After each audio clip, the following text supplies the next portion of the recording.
പരിശുദ്ധാത്മാവിനെ കുറിച്ചൊന്ന് ചിന്തിച്ച് ഒരു പുതിയ വർഷം നമുക്ക് ആരംഭിക്കാം. പരിശുദ്ധാത്മാവിനോട് പ്രാർത്ഥിച്ചിട്ട് ഒരു കാര്യം അങ്ങോട്ട് തീരുമാനിച്ച് നിങ്ങളുടെ വീട്ടിൽ ഉദാഹരണത്തിന് ഒരു വിവാഹം നടക്കാൻ ഒരുങ്ങുകയാണെന്ന് വെച്ചു. പരിശുദ്ധാത്മാവിനോട് നിങ്ങൾ എല്ലാ ദിവസവും പ്രാർത്ഥിച്ച് നിങ്ങളത് ക്രമപ്പെടുത്തിയേ പരിശുദ്ധാത്മാവ് കൃത്യമായി അത് നടത്തിത്തരും. ഇത് കഴിയുമ്പോൾ നിങ്ങൾക്ക് തോന്നും, ഓഹ് ദൈവമേ എന്തൊരു അഭിഷേകമായിരുന്നു, ആ ശുശ്രൂഷയിൽ എന്തൊരു അഭിഷേകമായിരുന്നു. ആ ശുശ്രൂഷയിൽ വന്ന് സംബന്ധിക്കുന്നവർ പ്രാർത്ഥനാപൂർവ്വം നിൽക്കും. ഇല്ലെങ്കിൽ ഇങ്ങനെ അഷടുകളൊക്കെ എന്തെങ്കിലുമൊക്കെ ഇങ്ങനെ ഉണ്ടാകുക. ഞാൻ എന്ത് കാര്യത്തിലും പരിശുദ്ധാത്മാവിൻ്റെ സഹായം യാചിച്ചിട്ട് പ്രാർത്ഥിച്ചിട്ടേ ചെയ്യാറുള്ളൂ.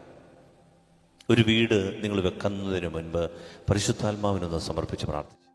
നിങ്ങൾ കുഞ്ഞുങ്ങളെ സ്കൂളിൽ അയക്കുന്നതിന് മുമ്പ് നെറുകയിൽ കുരിശ് വരച്ച് പരിശുദ്ധാത്മാവിൻ്റെ നാമത്തിൽ അനുഗ്രഹിച്ച് ബുദ്ധി തെളിഞ്ഞു കിട്ടും.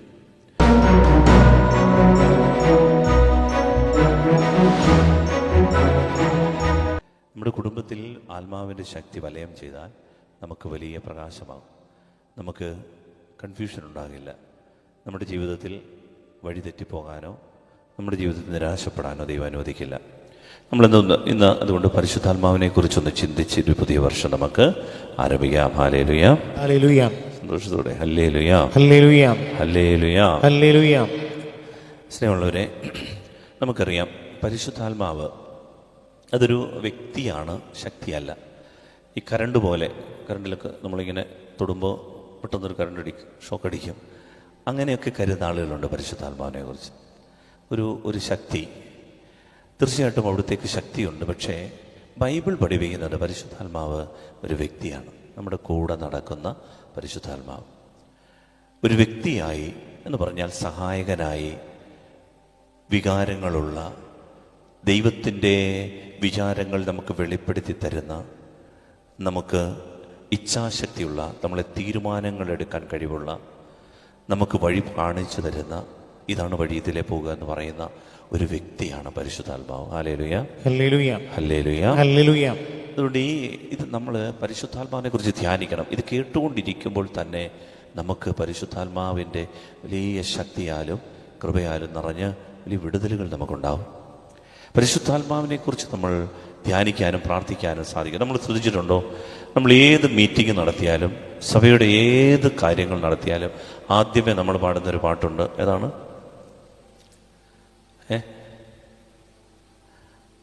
പരിശുദ്ധാത്മാവേ നീഴും നല്ലി വരണമേ എൻ്റെ ഹൃദയത്തിൽ, ദിവ്യദാനങ്ങൾ ചിന്തി എന്നുള്ളിൽ ദൈവസ്നേഹം നിറയ്ക്കണേ. പിന്നെ സ്വർഗവാതിൽ തുറന്ന് വരണമേ, പിന്തുണങ്ങി വരണ്ട എൻ്റെ മാനസം നീ കാണണമേ. രക്തസാക്ഷികൾ ആഞ്ഞു പുൽകിയ പുണ്യജീവിത പാതയാണ് നീ എന്നൊക്കെ പറഞ്ഞ് നമ്മൾ പരിശുദ്ധാത്മാവിനോട് പ്രാർത്ഥിക്കും. കാരണം എന്താണെന്നറിയാമോ? പിതാക്കന്മാർക്കറിയാം, പരിശുദ്ധാത്മാവ് നടത്തിയാലേ ഈ മീറ്റിംഗ് അനുഗ്രഹമായി നടത്തുകയുള്ളൂ. പരിശുദ്ധാത്മാവിനോട് പ്രാർത്ഥിച്ചിട്ട് ഒരു കാര്യം അങ്ങോട്ട് തീരുമാനിച്ച് നിങ്ങളുടെ വീട്ടിൽ ഉദാഹരണത്തിന് ഒരു വിവാഹം നടക്കാൻ ഒരുങ്ങുകയാണെന്ന് വെച്ചു. പരിശുദ്ധാത്മാവിനോട് നിങ്ങൾ എല്ലാ ദിവസവും പ്രാർത്ഥിച്ച് നിങ്ങളത് ക്രമപ്പെടുത്തിയേ പരിശുദ്ധാത്മാവ് കൃത്യമായി അത് നടത്തിത്തരും. ഇത് കഴിയുമ്പോൾ നിങ്ങൾക്ക് തോന്നും, ഓഹ് ദൈവമേ എന്തൊരു അഭിഷേകമായിരുന്നു, ആ ശുശ്രൂഷയിൽ എന്തൊരു അഭിഷേകമായിരുന്നു.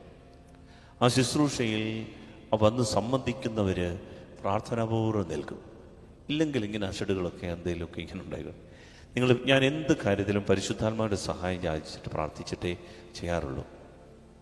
ഒരു വീട് നിങ്ങൾ വെക്കുന്നതിന് മുൻപ് പരിശുദ്ധാത്മാവിനൊന്ന് സമർപ്പിച്ച് പ്രാർത്ഥിച്ചു. നിങ്ങൾ കുഞ്ഞുങ്ങളെ സ്കൂളിൽ അയക്കുന്നതിന് മുമ്പ് നെറുകയിൽ കുരിശ് വരച്ച് പരിശുദ്ധാത്മാവിൻ്റെ നാമത്തിൽ അനുഗ്രഹിച്ച് ബുദ്ധി തെളിഞ്ഞു കിട്ടും. സ്നേഹമുള്ളവരെ, പരിശുദ്ധാത്മാവ് നമ്മൾ ഉദ്ദേശിക്കുന്ന പോലല്ല.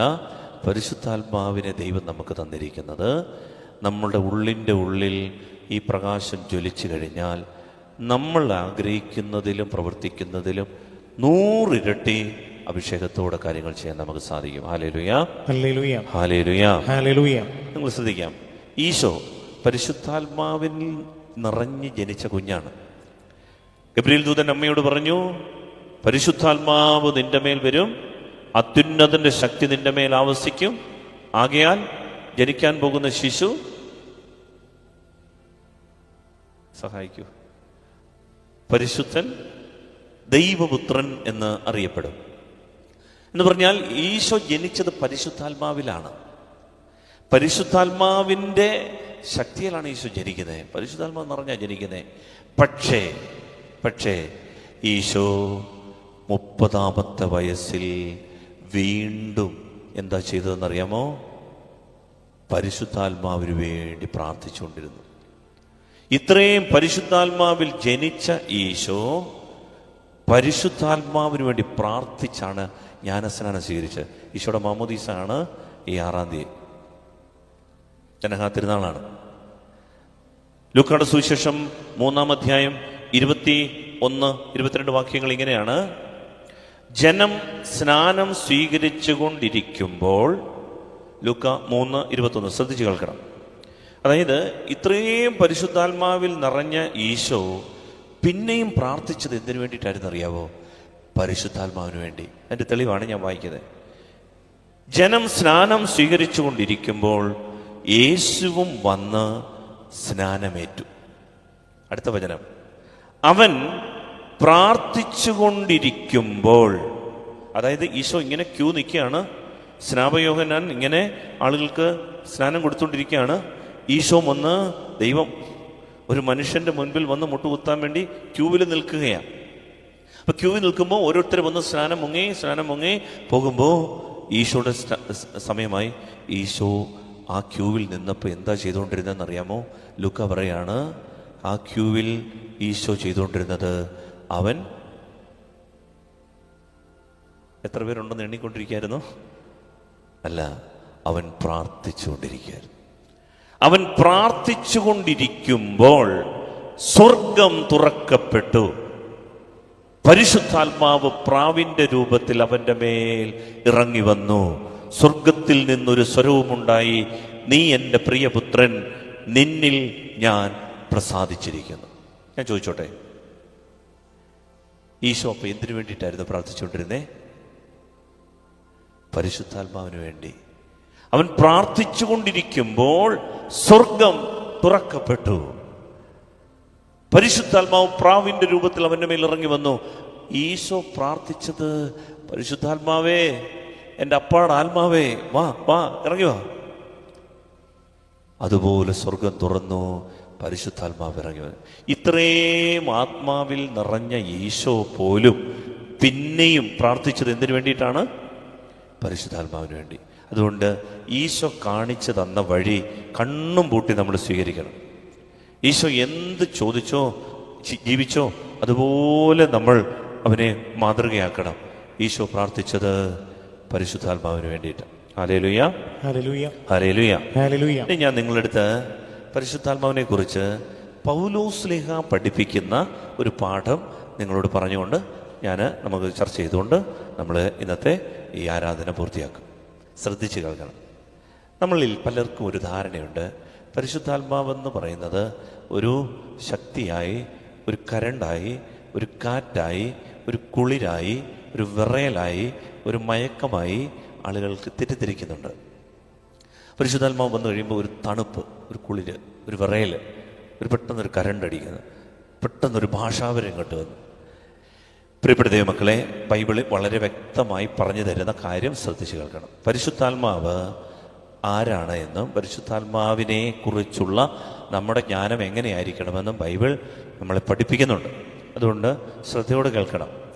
ഈ മുൻപേ ഞാൻ പറഞ്ഞ ഈ കാര്യങ്ങൾ, ഈ വിറയലും കുളിരും ഈ തീയും കാറ്റും, ഇതെല്ലാം പരിശുദ്ധാത്മാവിൻ്റെ സാന്നിധ്യത്തിൻ്റെ ചില അടയാളങ്ങളാകാം.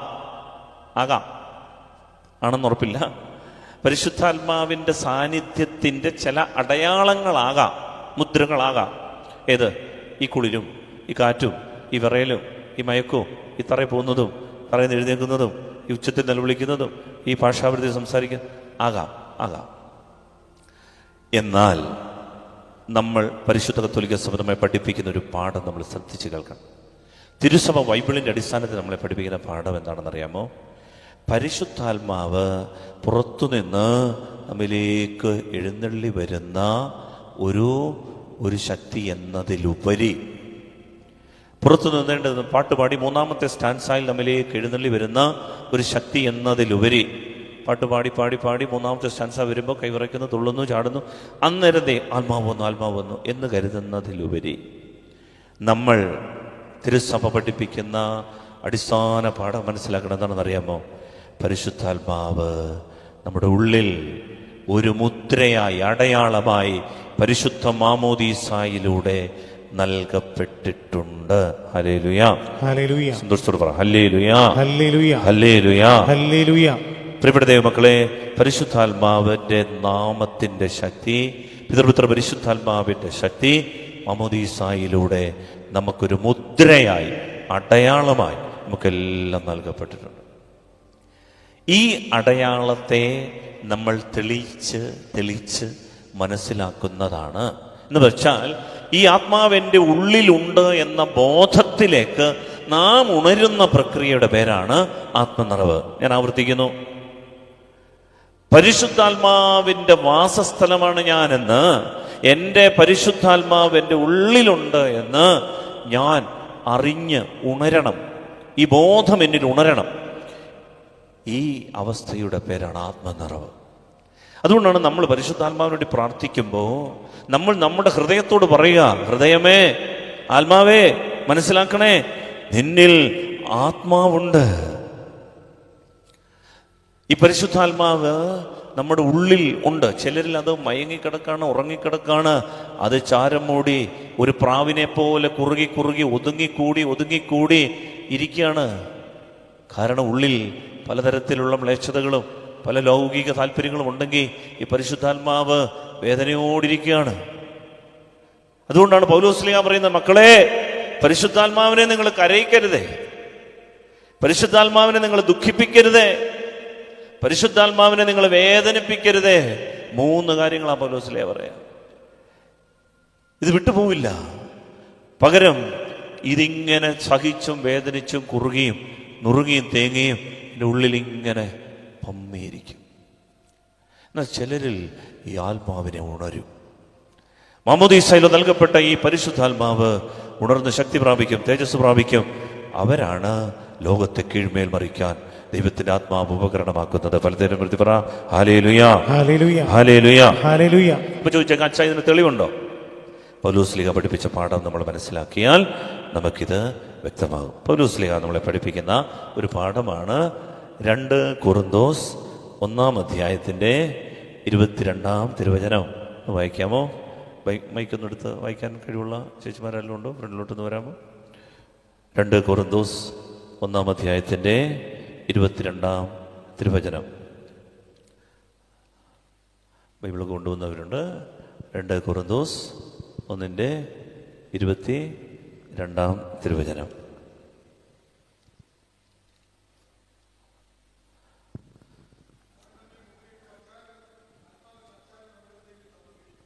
Praise the Lord, hallelujah. അവൻ നമുക്ക് PUC ബൈബിളിനെ വായിക്കാം. എന്തായാലും PUC ബൈബിളിനെ കൂടെ അങ്ങ് വായിച്ചേക്കാം.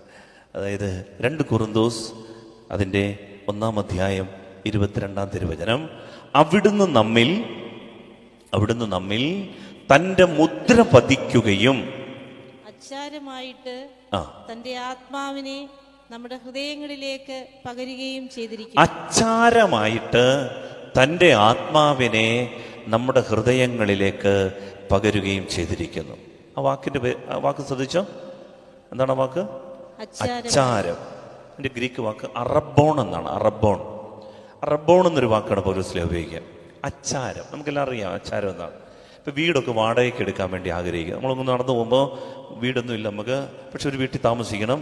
കണ്ടപ്പോൾ ഇത് വാടകയ്ക്കെന്ന് എഴുതി വെച്ചിട്ടുണ്ട്. കണ്ട പാടെ ഇഷ്ടപ്പെട്ടു. നമ്മൾ പ്രതീക്ഷിച്ചൊരു വീടാണ്. നമ്മളകത്തുനിന്ന് കയറി നോക്കിയപ്പോൾ നമ്മൾ ഉദ്ദേശിച്ച പോലെ നല്ല സൗകര്യമൊക്കെ ഉണ്ട്.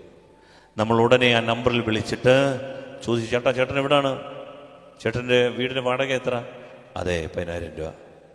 ചേട്ടാ, അഡ്വാൻസ് എത്ര? അഡ്വാൻസ് 50,000 രൂപ. ചേട്ടാ ഇവിടെ ഉണ്ട്, ഇന്നടത്തുണ്ട്. വണ്ടിയോട് കൊണ്ട് ചെന്നു.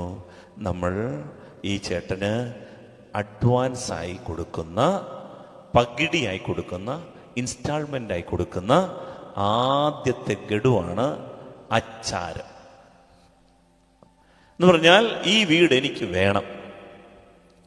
വളരെ പ്രധാനപ്പെട്ട ഒരു വാക്കാണ് പൗലോസ്ലീഹ പറയുന്നത്. പ്രിയപ്പെട്ടവരെ, നമുക്ക് പരിശുദ്ധാത്മാവിനെ വേണമെന്ന ദാഹത്തേക്കാൾ നമുക്ക് പരിശുദ്ധാത്മാവ് ഉണ്ടാകണമെന്ന് ദാഹിക്കുന്ന ഒരാളുണ്ട്. അവന്റെ പേരാ ദൈവം.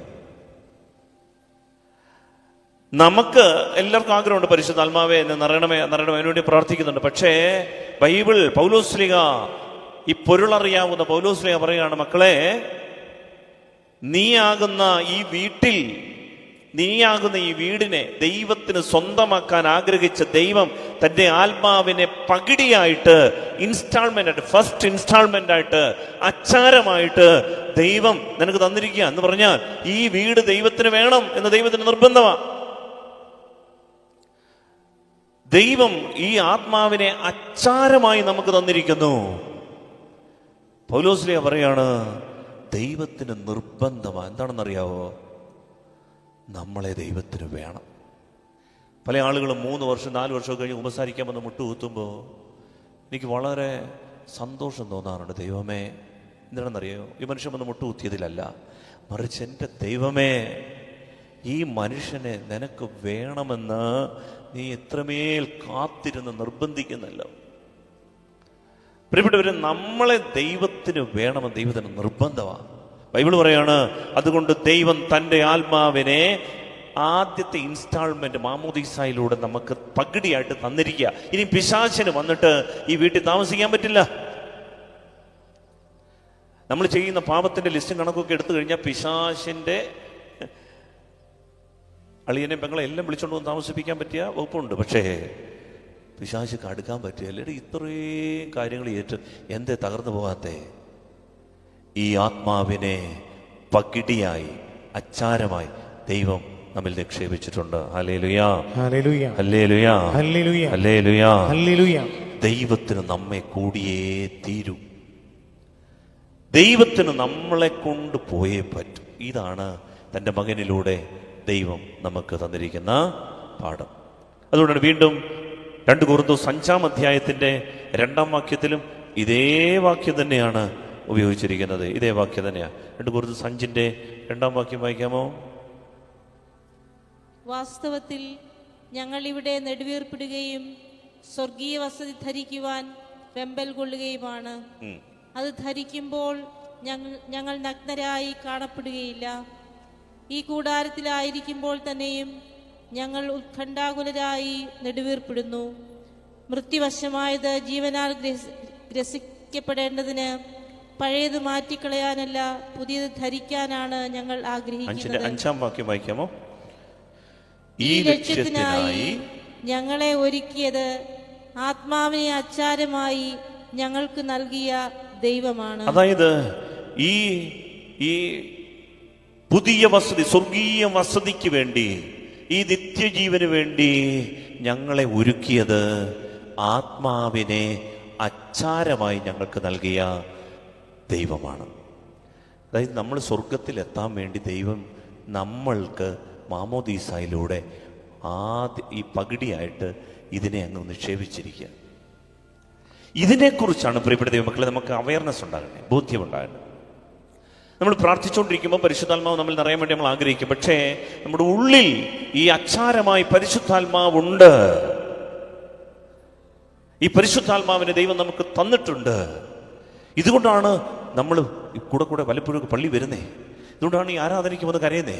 അതുകൊണ്ടാണ് ഈ ആരാധന കഴിഞ്ഞിട്ട് പിന്നെയും പാപത്തിൽ പോയി വീണാലും പിന്നെയും നമ്മൾ ഓടി വരുന്നതിന്റെ കാര്യം എന്താണെന്നറിയാമോ? ഉള്ളിൽ ഈ പകിടി കൊടുത്ത് ദൈവം നമ്മളെ നേടിയിട്ടുള്ളത് കൊണ്ടാണ്. ഹല്ലേലൂയാ, സർവ്വതി ഹല്ലേലൂയാ. എഫേസ്യർക്ക് എഴുതിയ ലേഖനത്തിന്റെ 1-ാം അധ്യായം 14-ാം തിരുവചനത്തിലും ഇതേ വാക്യം തന്നെയാണ് പൗലോസ് അപ്പോസ്തലൻ ഉപയോഗിക്കുന്നത്. എഫേസ്യർക്ക് എഴുതിയ ലേഖനം 1-ാം അധ്യായം 14-ാം തിരുവചനം, അവിടുത്തെ മഹത്വം പ്രകീർത്തിക്കുന്നതിനുള്ള അവകാശം നാം വീണ്ടെടുത്ത് സ്വന്തമാക്കുന്നത് വരെ ആ അവകാശത്തിന്റെ അച്ചാരമാണ് ഈ പരിശുദ്ധാത്മാവ്. പരിശുദ്ധാത്മാവിനെ വിളിക്കുന്നത് ഫസ്റ്റ് ഇൻസ്റ്റാൾമെന്റ്, ദൈവം തന്ന ആദ്യത്തെ പകിടി, അഡ്വാൻസ്. ദൈവം അഡ്വാൻസ് കൊടുത്തു കഴിഞ്ഞാൽ പിന്നെ ആർക്കും അത് പിന്നീട് സ്വന്തമാക്കാൻ പറ്റില്ല. ഇത് വിശ്വസിക്കണം. പലരും ഇങ്ങനെ പേടിച്ചു അരണ്ടും ഭയപ്പെട്ടും കഴിയുക. പ്രിയപ്പെട്ട ദൈവമക്കളെ, ദൈവം മാമോദീസായിലൂടെ നമ്മളെ അഡ്വാൻസ് കൊടുത്ത് വാങ്ങിയിട്ടുണ്ട്, വിലയ്ക്ക് വാങ്ങി തൻ്റെ രക്തത്താൽ. ഇനി നമ്മൾ ആലോചിച്ച് നോക്കി, വീട് വാടകയ്ക്ക് എടുത്ത് നമ്മൾ അഡ്വാൻസ് കൊടുത്തു. വേറൊരാൾ വന്നിട്ട് ഞാൻ കുറച്ചുകൂടെ അഡ്വാൻസ് തരാമെന്ന് പറഞ്ഞാൽ വീട് കൊടുക്കാൻ പറ്റുമോ? ഇല്ല, കൊടുക്കാൻ പറ്റില്ല. കാരണം എഗ്രിമെന്റ് ആണ്. പൗലോസ്ലീഹ തന്റെ ജ്ഞാനത്താൽ ഇത് മനസ്സിലാക്കി പറയുക, ദൈവമക്കളെ തന്റെ രക്തം വഴി ദൈവം സ്വന്തമാക്കിയിരിക്കുകയാണ്. ഹല്ലേലൂയ. ക്രിസ്തു പറഞ്ഞു ഹല്ലേലൂയ. ഇതൊക്കെ കേൾക്കുമ്പോൾ ഒരു സന്തോഷം ഉണ്ടാണ്. ഹല്ലേലൂയ, ഹല്ലേലൂയ, ഹല്ലേലൂയ. പ്രിയപ്പെട്ടവരെ, വീണ്ടും പൗലോസ്ലീഹ മറ്റൊരു വാക്യം കൂടെ പറയുന്നത് റോമർക്ക് എഴുതിയ ലേഖനം 8-ാം അധ്യായം 23-ാം തിരുവചനമാണ്.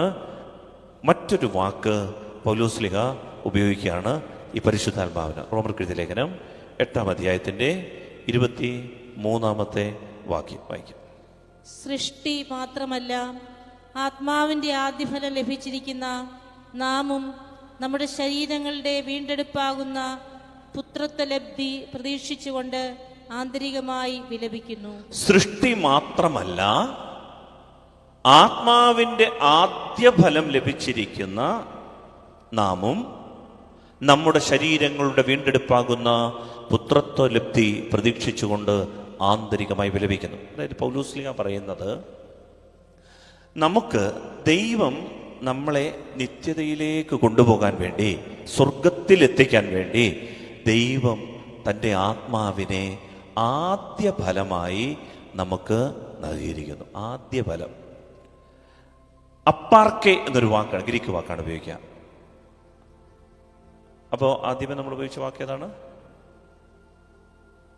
അച്ചാരം. അച്ചാരത്തിൻ്റെ ഗ്രീക്ക് വാക്ക് അറബോൺ. ഇത് അപ്പാർക്കെ, 2 ഗ്രീക്ക് വാക്ക് പഠിച്ചു. അപ്പാർക്കെ എന്ന് പറഞ്ഞാൽ ആദ്യ ഫലം. നമുക്കറിയാം, നമ്മൾ ആദ്യ വിളവുകൾ കൊണ്ടുവരും. നമുക്കിപ്പോൾ കുറച്ച് പാക്ക് കിട്ടി, നമുക്ക് കുറച്ച് ചേന കിട്ടി, നമ്മൾ കുരുമുളക് കിട്ടി. നമ്മൾ ഈ കുരുമുളക് നമുക്ക് കിട്ടിയത് 150 കിലോ ആണെങ്കിലും നമ്മൾ പള്ളിക്ക് കൊണ്ടുവരുന്നത് എത്രയാണ്? 150 ഗ്രാം. അല്ലെ പോട്ട് 1 കിലോ കൊണ്ടുവന്നെന്ന് വെച്ചാൽ, ഈ 1 കിലോ കൊണ്ടുവന്നപ്പോൾ നമ്മുടെ മനസ്സിൽ എന്താണെന്നറിയാമോ? എൻ്റെ പത്തായത്തിലിരിക്കുന്ന 150 കിലോ കുരുമുളക് മുഴുവനും ഞാൻ ദൈവത്തിന് സമർപ്പിച്ചു. ഈ ആദ്യ ഫലം എന്ന് പറയുന്നത് മുഴുവൻ്റെയും ആകത്തുകയാണ്. നമ്മൾ ഈ 150 കിലോയും പള്ളിക്ക് കൊണ്ടുവരുമോ? നമ്മൾ ഇതിനകത്ത് 1 കിലോയെ കൊണ്ടുവരത്തുള്ളൂ. ദൈവം തന്നത് അതിൻ്റെ ആദ്യ ഫലം മനുഷ്യൻ എന്ത് ചെയ്യും? ദൈവത്തിന് കൊടുക്കും. എൻ്റെ അർത്ഥം എന്താ? ദൈവമേ, നീ തന്നത് മുഴുവനും ഞാൻ ഇത് നിനക്ക് തരുന്നു. പിന്നെ കൊണ്ടുവരാൻ പറ്റാത്തതുകൊണ്ട് 1 കിലോ പിടിച്ചു. ഇതാണ് ആദ്യ ഫലം. ഇതുപോലെ ദൈവവും തൻ്റെ ആത്മാവിൻ്റെ ആദ്യ ഫലം നമുക്ക് തന്നു. ആദ്യ ഫലം തന്നതിൻ്റെ അർത്ഥം എന്താണെന്നറിയാമോ? മുഴുവനും ദൈവം തരാൻ ആഗ്രഹിക്കുന്നു. നിത്യജീവൻ, സ്വർഗീയ ജീവൻ മുഴുവനും നിനക്ക് അവകാശമായി തരാൻ ദൈവം ആഗ്രഹിക്കുന്നു. അതിന് ഈ ഭൂമിയിൽ ജീവിക്കുമ്പോൾ ആദ്യ ഫലം പിടിച്ചു. ഇതാണ് പൗലോസ്ലീഹ നമുക്ക് പറഞ്ഞു തന്നിരിക്കുന്നത്. ഹല്ലേലൂയ, ഹല്ലേലൂയ, ഹല്ലേലൂയ, ഹല്ലേലൂയ. പുറപ്പാടിന്റെ പുസ്തകം 23-ാം അധ്യായം, ലേവ്യരുടെ പുസ്തകം 23-ാം അധ്യായത്തിലും ആദ്യ വിളവുകളെ കുറിച്ച് പറയുന്നുണ്ട്. ദൈവമായ കർത്താവിന് മനുഷ്യൻ ആദ്യ വിളവ്, വയലിലെ ആദ്യ ഫലം ദൈവത്തിന് മനുഷ്യൻ കൊടുക്കുന്നു എന്ന് വെച്ചാൽ മുഴുവനും ദൈവത്തിന് കൊടുക്കുന്നതിന്റെ അടയാളമാണ്. ഇതുപോലെ ദൈവം പറയാണ്, എൻ്റെ ആത്മാവിന്റെ ആദ്യ ഫലം ഞാൻ മനുഷ്യന് കൊടുക്കുകയാണ്. എന്താണെന്നറിയാൻ എൻ്റെ അർത്ഥം? ദൈവം തൻ്റെ ആത്മാവിനെ, ജീവനെ മുഴുവനും മനുഷ്യന് തരാൻ ആഗ്രഹിക്കുന്നു. Hallelujah, hallelujah. അതുകൊണ്ടാണ് പ്രിയപ്പെട്ട ദൈവമക്കളെ, ഈ ആത്മാവിൽ ഉണരാനുള്ള സാധ്യത നമുക്കുണ്ട്. ആദ്യഫലം കിട്ടിയവരാണ് മാമോദീസായിലൂടെ. പക്ഷേ ഇത് മുഴുവനും നമ്മൾ ഉണർത്താൻ, ഇത് ചോദിച്ച് നിറയാൻ, ആത്മാവിൽ നിറയാൻ, ഈ കിട്ടിയ ആത്മശക്തി അതിൻ്റെ പൂർണ്ണതയിൽ എത്തിക്കാനുള്ള കഴിവ് നമുക്കുണ്ട്. അതിനു വേണ്ടിയിട്ടാണ് ദൈവം നമ്മളോട് പ്രാർത്ഥനയ്ക്കും ബലിയർപ്പണത്തിനും ആരാധനയ്ക്കും ഒക്കെ കൊണ്ടുവരുന്നത്. ആത്മശക്തിയിൽ നമ്മൾ നിറയണം. ദൈവത്തിൻ്റെ ആഗ്രഹമാണ്. എന്ന് പറഞ്ഞാൽ ദൈവത്തിന് തൻ്റെ ആത്മാവിനെ നമുക്ക് തരാതിരിക്കാൻ വയ്യ. ദൈവത്തിന് തൻ്റെ ജീവനെ നമുക്ക് തരാതിരിക്കാൻ വയ്യ. നമ്മൾ ആഗ്രഹിക്കുന്നതിലും കൂടുതൽ ദൈവത്തിന് ആഗ്രഹമാണ് നമ്മൾ ആത്മാവിൽ നിറയണമെന്ന്. ഹല്ലേലൂയ, ഹല്ലേലൂയ, ഹല്ലേലൂയ, ഹല്ലേലൂയ. പക്ഷേ ഒരു വിഷയമുണ്ട്, അതുകൂടെ കണ്ടുകൊണ്ട് നമ്മൾ ഈ ആരാധനയിലേക്ക് പൂർത്തിയാക്കും. നിങ്ങൾക്കറിയാമോ, ബൈബിളിൽ പരിശുദ്ധാത്മാവിനെ ലഭിച്ചവർ, പെന്തക്കോസ്താ ദിനം പരിശുദ്ധാത്മാവിനെ കിട്ടിയവരും അതിന് തൊട്ടു മുൻപ് ഈശോയുടെ ഉത്ഥാന അനുഭവം, ഉയർത്തെഴുന്നേറ്റ യേശുവിനെ കണ്ടവരും തമ്മിലുള്ള എണ്ണം നമ്മളൊന്ന് മനസ്സിലാക്കുന്നതല്ല. അതായത് ഈശോ ഉയർത്തെഴുന്നേറ്റതിന് ശേഷം 1 കൊറിന്തോസ് 15-ാം അധ്യായത്തിൻ്റെ 5-ാം തിരുവചനത്തിൽ നമ്മൾ ഇങ്ങനെ വായിക്കുന്നുണ്ട്. അതായത് പൗലോസ്ലീഹ പറയുകയാണ്, ഈശോ ഉയർത്തെഴുന്നേറ്റ ഈശോയെ കണ്ടവരുടെ എണ്ണമാണേ. ശ്രദ്ധിച്ച് കേൾക്കണം. ഈശോ ഉയർത്തെഴുന്നേറ്റു, അതിനുശേഷം ഈശോയെ കണ്ടവരുടെ എണ്ണം. അവൻ കേപ്പായ്ക്കും, ആരാത് കേപ്പ? പത്രോസിനും പിന്നീട് 12 പേർക്കും പ്രത്യക്ഷനായി. ഉയർത്തെഴുന്നേറ്റ ഈശോ, പൗലോസ്ലീഹ പറയുകയാണ്, അവൻ കേപ്പായ്ക്കും 12 പേർക്കും പ്രത്യക്ഷനായി. അതിനുശേഷം ഒരുമിച്ച് 500-ലധികം സഹോദരർക്ക് പ്രത്യക്ഷനായി. ഒരുമിച്ച് ഈശോ 500-ലധികം. പള്ളി നിറയെ ഒരാൾ ഉണ്ടെങ്കിൽ പള്ളി നിറയെ ഒരു 500-ൽ പരം ആൾക്കാർ വരും. ഈ 500-ലധികം ആൾക്ക് ഒന്ന് ആലോചിച്ച് നോക്കി, ഈശോ പ്രത്യക്ഷനായി. എന്നിട്ട് പൗലോസ്ലീഹ പറയാണ്, അവരിൽ ഏതാനും പേർ മരിച്ചുപോയി, മിക്കവരും ഇന്നും ജീവിച്ചിരിപ്പുണ്ട്. പിന്നീട് അവൻ യാക്കോബിനും തുടർന്ന് മറ്റെല്ലാ അപ്പോസ്തലന്മാർക്കും കാണപ്പെട്ടു. ഏറ്റവും ഒടുവിൽ അകാലജാതൻ എന്നതുപോലെ എനിക്കും അവിടുന്ന് പ്രത്യക്ഷനായി. അപ്പൊ ഈശോ, ശ്രദ്ധിക്കണം, മരിച്ച് അടക്കപ്പെട്ട് ഉയർത്തെഴുന്നേറ്റതിന് ശേഷം പ്രത്യക്ഷപ്പെട്ട ആളുകളുടെ കണക്ക് പൗലോസ്ലീഹ പറയുകയാണ് 500-ലധികം. നമുക്ക് 500 എന്ന് കൂട്ടിക്കോ. 500 പേര് കണ്ടു. ആരെ? ഉദ്ധിതനെ കണ്ടു, കയ്യിലെ അവൻ്റെ മുറിവ് കണ്ടു, വിലാവിലെ മുറിവ് കണ്ടു, അവൻ്റെ തേജസ്സുള്ള ശരീരം കണ്ടു, അവൻ സംസാരിക്കുന്നത് കണ്ടു. അവരടുത്ത് നിന്ന് അവനോട് ചോദിച്ചു, കർത്താവേ, നീ ഞങ്ങൾക്ക് വേണ്ടി പ്രത്യക്ഷപ്പെട്ടല്ലോ, ഞങ്ങൾ വിശ്വസിക്കുന്നു, മരണാനന്തര ജീവിതം ഇവരെല്ലാം സംസാരിച്ചു കാണും. ഈ 500 പേരും ഈശോട് സംസാരിച്ചിട്ടുണ്ടാകുന്ന ഞാൻ കരുതേ. കാരണം ഇത് പ്രത്യേക ഒരു അനുഭവമാണ്. ഉദ്ധിതൻ ഇങ്ങനെ നിൽക്കുക, മരിച്ച് അടക്കം ചെയ്യപ്പെട്ട, ക്രൂശിക്കപ്പെട്ട് മരിച്ചടക്കം ചെയ്യപ്പെട്ട ഈശോദേ തൻ്റെ പ്രിയപ്പെട്ട 500-ലധികം ആൾക്കാർക്ക്, സമൂഹത്തിന് പ്രത്യക്ഷപ്പെട്ട് നിൽക്കുക. അതിനുശേഷം ഏതാനും ദിവസങ്ങൾ കഴിഞ്ഞപ്പോൾ ഈശോ സ്വർഗാരോഹണം ചെയ്തു. ഉത്ഥാനത്തിന് ശേഷം പിന്നെന്താ നടന്നേ? സ്വർഗാരോഹണം ചെയ്തു. 10 ദിവസങ്ങൾക്ക് ശേഷം പെന്തക്കോസ്താ ദിനം സമാഗതമായപ്പോൾ അവരെല്ലാവരും ഒരുമിച്ച് കൂടിയിരിക്കുകയായിരുന്നു. പെട്ടെന്ന് കൊടുങ്കാറ്റടിക്കുന്നത് ഒരു ശബ്ദം, അത് ആ വീട് മുഴുവൻ നിറഞ്ഞു. അവരെല്ലാവരും പരിശുദ്ധാത്മാവിനാൽ നിറഞ്ഞു.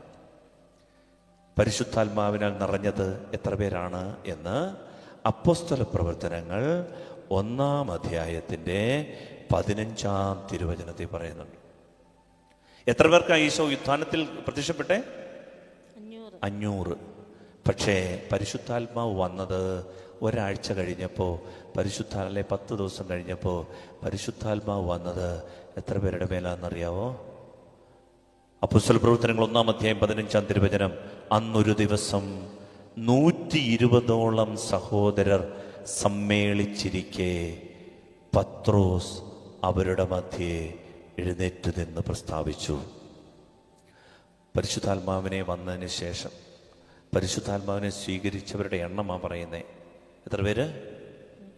120. അവർ ഏകമനസ്സോടെ യേശുവിൻ്റെ അമ്മയായ മറിയത്തോടും മറ്റു സ്ത്രീകളോടും അവൻ്റെ സഹോദരന്മാരോടുമൊപ്പം പ്രാർത്ഥനയിൽ മുഴുകിയിരിക്കുമ്പോൾ പരിശുദ്ധാത്മാവ് വന്ന സംഭവമാണ് 2-ാം അധ്യായത്തിൻ്റെ പെന്തക്കോസ്താ ദിനം സമാഗതമായപ്പോൾ അവരൊരുമിച്ച് കൂടിയിരിക്കുകയായിരുന്നു. കൊടുങ്കാറ്റടിക്കുന്നത് പോലൊരു ശബ്ദം. പ്രിയപ്പെട്ടവരെ, 120 പേർക്കാണ് പരിശുദ്ധാത്മാവിനെ കിട്ടി. ഞാൻ ചോദിക്കുന്നത്, ഈ 380 പേര്, 500 പേരല്ലേ കണ്ടത്? ഒരാഴ്ചയ്ക്ക് മുമ്പ് കർത്താവിനെ ഉത്ഥാനം കണ്ടത് എത്ര പേരാ? 500 പേര്. ഈ 320 പേര് ഒരാഴ്ചക്കുള്ളിൽ എന്നാ സംഭവിച്ചു? 380 പേര്. ബാക്കി 120 പേരൊക്കെ പരിശുദ്ധാത്മാവിനെ കിട്ടിയുള്ളൂ. വളരെ പ്രധാനപ്പെട്ട ഒരു കാര്യമാണ്. പ്രിയപ്പെട്ട ദൈവമക്കളെ, അഭിഷേകമുള്ള കാഴ്ചകൾ കണ്ടു എന്നതുകൊണ്ട്, ശുശ്രൂഷകളിൽ സംബന്ധിച്ചു എന്നതുകൊണ്ട് ആത്മാവിൻ്റെ ശക്തിയിൽ നിറയണമെന്നില്ല. അതുകൊണ്ടാണ് ഈശോ മത്തായിയുടെ സുവിശേഷം 7-ാം അധ്യായം 22 മുതലുള്ള വാക്യങ്ങളിൽ പറയും, മരിച്ചിട്ട് ചെന്നിട്ട് അന്ന് നിങ്ങളിൽ പലരും എന്നോട് പറയും, കർത്താവേ, നിന്റെ നാമത്തിൽ ഞങ്ങൾ അത്ഭുതങ്ങൾ ചെയ്തു, നിന്റെ നാമത്തിൽ അടയാളങ്ങൾ ചെയ്തു, രോഗശാന്തി ചെയ്തു, നിന്റെ നാമത്തിൽ പ്രസംഗിച്ചു, ഞങ്ങളുടെ തെരുവുകളിൽ നീ പഠിപ്പിച്ചിട്ടുണ്ട്. കർത്താവ് പറയും, സത്യമായി ഞാൻ നിങ്ങളെ അറിയുകയില്ല. പ്രിയപ്പെട്ടവർ, ദൈവമക്കളെ, വളരെ പ്രധാനപ്പെട്ട ഒരു കാര്യമാണ്. ആൾക്കൂട്ടത്തിനകത്തൊന്നും യാതൊരു കാര്യമില്ല. ആൾ കൂടുന്ന പല സ്ഥലങ്ങളുണ്ട്, അതിനകത്തൊന്നും ഒരു കാര്യമില്ല. ആൾക്കൂട്ടം കണ്ടിട്ട് ദൈവാത്മാവിടെ ഉണ്ടെന്ന് തെറ്റിദ്ധരിക്കരുത്. കെണിയാണ്, കെണി. 500 പേരെ കണ്ടിട്ട് 10 ദിവസം കഴിഞ്ഞപ്പോൾ 120 പേർക്ക് മാത്രമേ ആത്മാവ് നിറവുണ്ടാകുന്നുള്ളൂ. 10 ദിവസത്തിനുള്ളിൽ ഈ അനുഭവം എവിടെ പോയി? ബഹളങ്ങൾ കണ്ട്, വൈകാരികമായിട്ടുള്ള ചില പ്രകടനങ്ങൾ കണ്ടിട്ട് ആത്മശക്തിയാണെന്ന് തെറ്റിദ്ധരിക്കരുത്. അതിനാൽ പരിശുദ്ധാത്മാവ് നമ്മുടെ ഉള്ളിൽ മാമോദീസായിലൂടെ നൽകപ്പെട്ട മുദ്രയാണ്, അടയാളമാണ്. ഇത് ചാരം മൂടി കിടപ്പുണ്ടെങ്കിൽ തെളിച്ചെടുക്കണം. എല്ലാവരിലും ഇതുണ്ട്. ഇത് തെളിച്ചെടുക്കാനുള്ള നമ്മുടെ സമർപ്പണവും ത്യാഗവുമാണ് വിലപ്പെട്ടത്. അതുകൊണ്ട് പൂർവികരായ നമ്മുടെ പിതാക്കന്മാർക്ക്, അപ്പന്മാർക്ക്, അമ്മമാർക്ക് കൈകൊട്ടി പാടാനും അങ്ങോട്ട് ചാടാനും ഇങ്ങോട്ട് ചാടാനൊന്നും അറിയത്തില്ലായിരുന്നു. പക്ഷേ അവരുടെ ഉള്ളിൽ കിട്ടിയ ഒരു മുദ്രയുണ്ടല്ലോ, അടയാളം, സത്യസന്ധതയുടെ, നീതിയുടെ, ദൈവസ്നേഹത്തിന്റെ, പരസ്നേഹത്തിന്റെ, പങ്കുവയ്ക്കലിന്റെ അനോയിന്റിങ്. ഇതാണ് പരിശുദ്ധാത്മാവ്. ഇതായിരുന്നു ജ്ഞാനം, ഇതായിരുന്നു വേണ്ടത്. ഇന്ന് പൈസ ഇഷ്ടം പോലെ ഉണ്ട്. പൈസ കൂടിയതിന്റെ പേരിൽ ബന്ധങ്ങൾ കുറഞ്ഞോ അതോ കൂടിയോ? നമ്മുടെ വീട്ടിൽ സഹോദരങ്ങളുടെ മക്കൾക്ക് 4 പുത്തനുണ്ടായതിന്റെ പേരിൽ, പ്രിയപ്പെട്ട ദൈവമക്കളെ, സ്നേഹം കൂടിയോ പടലപ്പിണക്കങ്ങൾ കൂടിയോ? ബന്ധം മുറിഞ്ഞതേ ഉള്ളൂ. പണ്ട് ഒരു നാരങ്ങാ മുട്ടായി കിട്ടിയ 8 മക്കള് നോക്കിയിരിക്കും, നാരങ്ങാ മുട്ടായി എല്ലാവർക്കും വേണം. മൂത്തവൻ എന്തെടുക്കും? ഇതെടുത്ത് കതകിന്റെ വിജാവിരിയുടെ ഇടയിലോട്ട് കയറ്റി വെച്ചിട്ട് ഒരടയടക്കി കിട്ടുകിട്ടുകിട്ടു 16 അങ്ങ് മുറിയും. ഇതെടുത്ത് ഓരോന്നിനും കൊടുക്കും. എന്നാ ടേസ്റ്റ് ആയിരുന്നു! ഈ 8 പേര് 2 കഷ്ണം കഴിച്ചിട്ട് പോകും. ഇന്ന് ഇഷ്ടം പോലെ മുട്ടായികള് ഫ്രിഡ്ജിൽ അടുക്കി വെച്ചിരിക്കുക, കൊടുക്കൂ. സ്നേഹമുള്ളവരെ, പണം കൂടിയതുകൊണ്ട് ബന്ധങ്ങൾ മുറിഞ്ഞതേ ഉള്ളൂ. പരിശുദ്ധാത്മാവിനെ കിട്ടിയ പഴയ ആൾക്കാരുണ്ടല്ലോ, ഈ കിട്ടിയ മുദ്ര, ഈ കിട്ടിയ അടയാളം, ഇതിനെ തെളിച്ചെടുത്തു, ഇതിനെ രാഗിയെടുത്തു, മിനുക്കിയെടുത്തു, തെളിഞ്ഞു നിന്നു. സത്യസന്ധതയുടെ, നീതിയുടെ, വിശുദ്ധിയുടെ, പങ്കുവെക്കലിന്റെ ആത്മാവ്. അതുകൊണ്ട് ഈ അച്ചാരമായി കിട്ടിയ, ആദ്യഫലമായി കിട്ടിയ പരിശുദ്ധാത്മാവിനെ നമ്മൾ ഉള്ളിൽ ജ്വലിപ്പിച്ചെടുക്കണം. അല്ലാതെ ഒരു ധ്യാനത്തിന് കൂടി അരമണിക്കൂറിന് കിട്ടുന്ന ആത്മാവിന് വേണ്ടിയിട്ടല്ല നമ്മൾ ആഗ്രഹിക്കുന്നത്. നമ്മൾ പരിശുദ്ധാത്മാവിൽ അഭിഷേകമുള്ള ധാരാളം ആൾക്കാരെ കാണുന്നുണ്ട്. പല ആളുകളും ഇന്ന് സ്റ്റേജിലൊന്നുമില്ല, പല ആളുകളും ശുശ്രൂഷയിലുമില്ല. നമ്മുടെ വൈകാരികതകളല്ല ആത്മാവ്. ഹൃദയത്തിൻ്റെ നേരും നിറയുമാണ്. മനസ്സാക്ഷിക്ക് തുറവിയുള്ളൊരു ജീവിതം പരിശോധിക്കണം. ദൈവത്തിൻ്റെ കരം പിടിച്ചിട്ട്, എൻ്റെ ഈശോ, എൻ്റെ ദൈവത്തിൻ്റെ ആത്മാവിൻ്റെ ഉള്ളിൽ വസിക്കാൻ ഞാൻ യോഗ്യനാണോ? എൻ്റെ ദൈവത്തിൻ്റെ ആത്മാവിൻ്റെ ഉള്ളിലുണ്ടോ? അവൻ്റെ സ്വരം ഞാൻ കേൾക്കുന്നുണ്ടോ? അതോ അവൻ കുറുകിയും തേങ്ങിയും പ്രാവിനെ പോലെ ഇരിക്കുകയാണ്? പ്രാവിൻ്റെ കൂട്ടിൽ നിങ്ങൾ കൈയിട്ടെടുക്കാൻ, മുട്ടയൊക്കെ എടുക്കാൻ വേണ്ടി കൈ ഇട്ടാൽ ഈ പ്രാവ് അല്പം മാറി നിൽക്കും. എന്നിട്ട് നിങ്ങളത് എടുത്തുകൊണ്ട് പോകും. അതിൻ്റെ കുഞ്ഞിനെ എടുക്കുമ്പോൾ അല്പം അത് കുറുകും. പിന്നെ സഹിക്കിടുമ്പോൾ നിങ്ങളെ ഉപദ്രവിക്കില്ല, അങ്ങ് ദൂരേക്ക് പറന്ന് പറന്ന് പറന്ന് അത് പോകും. പ്രിയപ്പെട്ട ദൈവമക്കളെ, അതുകൊണ്ടാണ് ദാവീദ് വേദനയോടെ പാപം ചെയ്തതിനു ശേഷം ദൈവത്തോട് പ്രാർത്ഥിക്കുന്ന ഒരു പ്രാർത്ഥനയുണ്ട്. എന്താണെന്നറിയാമോ? കർത്താവേ, നിന്റെ പരിശുദ്ധാത്മാവിനെ എന്നിൽ നിന്ന് എടുത്തു കളയല്ലേ, പരിശുദ്ധാത്മാവിനെ എടുത്തു കളയല്ലേ. പ്രിയപ്പെട്ട ദൈവമക്കളെ, പരിശുദ്ധാത്മാവിനെ കരയിക്കാതെ, വേദനിപ്പിക്കാതെ, നേരും നിറയും സത്യസന്ധതയുമുള്ളൊരു ജീവിതം ദൈവം നമ്മളിൽ ആഗ്രഹിക്കുന്നുണ്ട്. അതിനാൽ നമുക്ക് ഈ സന്ധ്യയിൽ ഈ ഒരു കൃപയ്ക്ക് വേണ്ടി പ്രാർത്ഥിക്കാം. പരിശുദ്ധാത്മാവ് നമ്മുടെ അച്ചാരമായി ദൈവം തന്നു. ദൈവത്തിന് ആഗ്രഹമുണ്ട് നമ്മൾ ആത്മാവിൽ നിറഞ്ഞ് ജീവിക്കണമെന്ന്. നാം ആഗ്രഹിക്കുന്നതിലും കൂടുതൽ ദൈവത്തിന് ആഗ്രഹമുണ്ട് നമ്മുടെ പരിശുദ്ധാത്മാവിൽ നിറഞ്ഞൊരു ജീവിതം നയിക്കണമെന്ന്. ഈ വർഷം ആത്മനിറവിൻ്റെ വർഷമാക്കട്ടെ. നമുക്ക് എഴുന്നേറ്റ് എന്ന ആരാധന